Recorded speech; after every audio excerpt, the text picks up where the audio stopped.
நம்மில் எம்ஜிஆர், நமக்காக இதே தெய்வம் புரட்சித் தலைவி அம்மா இருவரும் தெய்வங்களை வணங்கி இன்றைய பொழுது காலையில் டிவி ஆன் பண்ணேன். பாலிமர் நியூஸில் ஆலங்குளம் சட்டமன்ற தொகுதியைச் சேர்ந்த அண்ணன் மனோஜ் பாண்டியன் அவர்கள் திராவிட முன்னேற்றக் கழகத்தில் முதலமைச்சர் ஸ்டாலின் தலைமையில் திமுகவில் இணைந்தார்கள் என்று சொல்லி ஒரு நியூஸ் ஓடிக்கிட்டு இருந்து, இதை பார்த்த உடனே நமக்கு ஞாபகம் வந்து என்னென்னா அண்ணன் செங்கோட்டையன் தான்.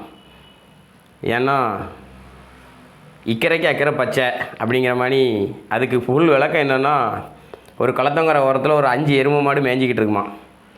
அப்போ அந்த எருமை மாடு அந்த தண்ணிக்கு அந்த பக்கம் இருக்க புல்லை பார்க்கும்போது பச்சையாக தெரியுமா. அப்போ அந்த மாடு வேகமாக அந்த பக்கம் கரைக்கு போகுமா.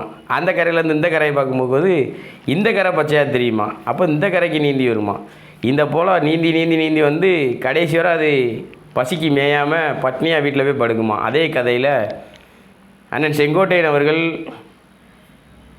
அழகாக ஓடிக்கிட்டு இருக்க அனைத்து இந்திய அண்ணா திராவிட முன்னேற்றக் கழகத்தினுடைய பொதுச் செயலாளர் அவர்களை எதிர்த்து சம்பந்தமே இல்லாமல் துரோகிகளும் விரோதிகளும் இருக்கக்கூடிய பக்கம் போய் தன்னை திமுகவில் இணைத்து விடுவாரோ அவருடைய அரசியல் வாழ்க்கை, அதாவது புரட்சித் தலைவர் எம்ஜிஆர் அவர்களை பார்த்தவர், புரட்சித் தலைவி அம்மா அவர்களை பார்த்தவர், நம்முடைய பொதுச் செயலாளர் அண்ணன் எடப்பாடியார் அவர்களோடு அமைச்சரவையில் பயணித்தவர், திமுகவில் இணைந்து விடுவாரோ என்ற பயம் நம்மிடத்தில் இருக்கிறது. அந்த நிகழ்ச்சி மட்டும் நடந்துவிடக்கூடாது என்று இதே தெய்வம் புரட்சித் தலைவி அம்மாவை வேண்டிக் கொள்கிறேன். அதே போல் துரோகிகளின் அட்டுழியம் ஒரு நாளும் வெற்றி பெறாது என்பதை அண்ணன் செங்கோட்டையன் அவர்களுக்கு இந்த இடத்திலே நான் உறுதியாக சொல்லிக் கொள்கிறேன். தயவு செய்து நீங்களும் அண்ணன் மனோஜ் பாண்டியன் அவர்களைப் போல சென்று விடாதீர்கள். இன்னும் விரைவில் அந்த கூடாரம் காலியாகும். ஐயா ஓபிஎஸ் அவர்களும் அவருடைய மகனும் நிச்சயமாக திராவிட முன்னேற்றக் கழகத்தில் சேருவார்கள். இந்த நிகழ்ச்சி நடக்கும்.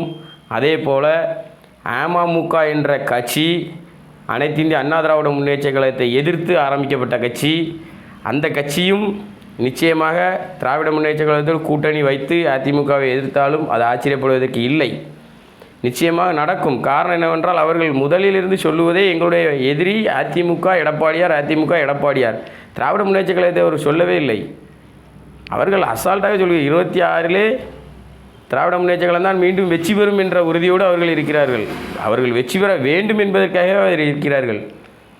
அப்படி உண்மையான அதிமுகவினராக அண்ணன் டிடிவி தினகரன் அவர்கள் இருந்திருந்தால் நிச்சயமாக சட்டமன்ற தேர்தலிலே சட்டசபையில் அண்ணன் டிடிவி தினகரன் அவர்கள் அதிமுக எதிர்த்து போட்டியிட்டு இருக்க மாட்டார். அவர் 234 தொகுதியிலும் அதிமுக இரட்டை இலை சின்னத்தை எதிர்த்து போட்டியிடுகிறார். அப்பொழுது நாம் புரிந்து கொள்ள வேண்டும் என்னவென்றால் அவர் நிச்சயமாக திராவிட முன்னேற்றக் கழகம்தான்.